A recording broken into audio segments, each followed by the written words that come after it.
जयपुर में शहीद स्मारक पर एसआई भर्ती 2021 को लेकर 2 महीने से धरना जारी है और धरने पर नागौर सांसद हनुमान बेनीवाल पहुंचे।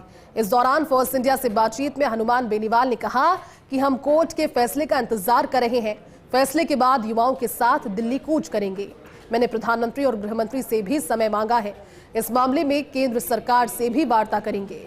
इस मौके पर हनुमान बेनीवाल से खास बातचीत की सहयोगी कैलाश चौधरी ने।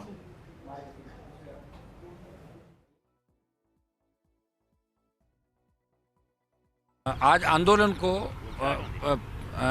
2 महीने से 1 दिन कम है। जब हमने आंदोलन का आगाज किया था 24 अप्रैल को, पूरी गर्मी चली गई और बरसात आने लग गई और 59 दिन के अंदर एक जेल भरो आंदोलन और 25 मई को जो युवा आक्रोश रैली, करीब 1 लाख से ज़्यादा जवान राजधानी के अंदर जुटे, दिल्ली तक उसका संदेश गया।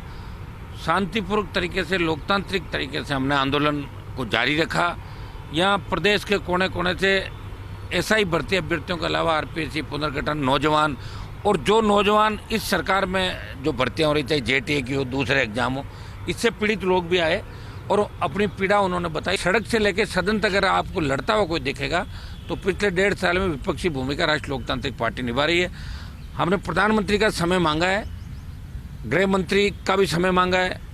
प्रधानमंत्री चूँकि इस मामले के अंदर बाहर थे, विमान हादसा हो गया, उसके बाद लगातार बाहर थे। हमने गृह मंत्री को भी कहा कि हम डेलीगेशन मिलके और इस मामले के बारे में बात करें, क्योंकि प्रधानमंत्री और गृह मंत्री दोनों ने 23 के जो चुनाव थे उसके अंदर बात कही राजस्थान में कि हम पाताल से भी पेपर जो लीक के माफिया है, सरगना है, उनको ढूंढ निकालेंगे। हमारा सम्मान राजस्थान का कैसे बढ़े। जिससे राजस्थान की बदनामी हुई फर्जी डिग्री के अंदर, कभी तो गाय कॉपी को खा रही है, कभी किराना स्टोर पे कॉपी जच रही है, तो ये बदनामी का जो दाग राजस्थान के माथे पे लगा, इसको हम मिलकर धोने का काम कर रहे हैं।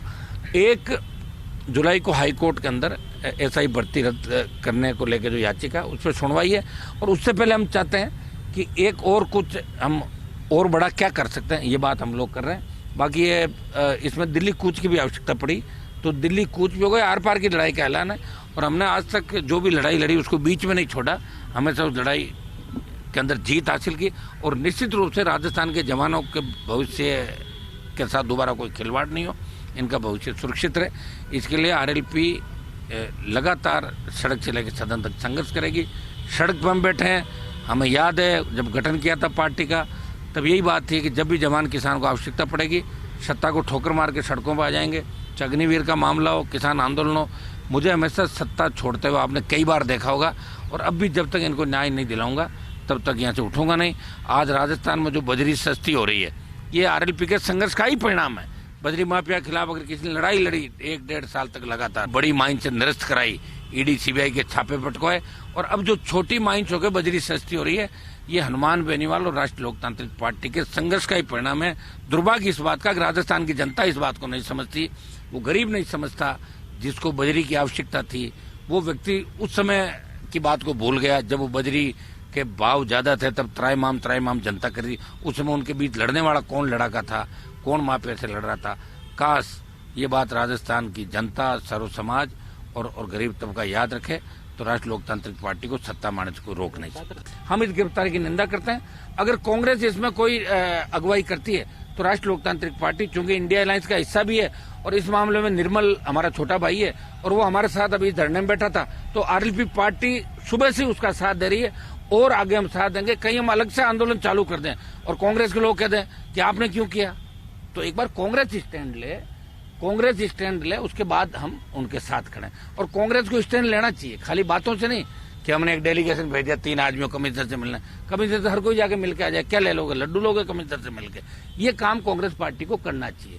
और अब ये ट्वीट की और ये जो सोशल मीडिया की जो बार झूठ है ना, 1-2 बार तो चल जाती है, लेकिन बार अब नहीं चलेगी, ये झूठ पकड़ी जाएगी।